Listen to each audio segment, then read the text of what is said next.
কংগ্ৰেছৰ মঞ্চৰ পৰা যেতিয়া ক'ব পাৰে যে 48খন আসন ৰিজাৰ্ভেশ্যন লাগে, কালি সেই কংগ্ৰেছ দলে ক'ব পাৰে যে অসমৰ প্ৰথমজন মুখ্যমন্ত্ৰীও আমাৰ সম্প্ৰদায়ৰ পৰা হ'ব লাগে। বাধা ক'ত পোৱা? তেওঁলোকে যদি আসন জিকিব পাৰে, হোৱাততো কোনো অসুবিধা নাই। আৰু চাওঁতে চাওঁতে সাদুল্লাৰ পৰা কাঢ়ি অনা চকীখন আকৌ সাদুল্লালৈ গতি কৰিল।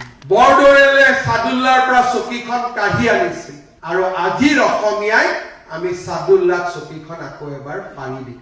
আমাৰ জীৱন কালত ইয়াক আমি হ'ব দিব নোৱাৰো আৰু সেই কাৰণে আমি যুঁজিব লাগিব।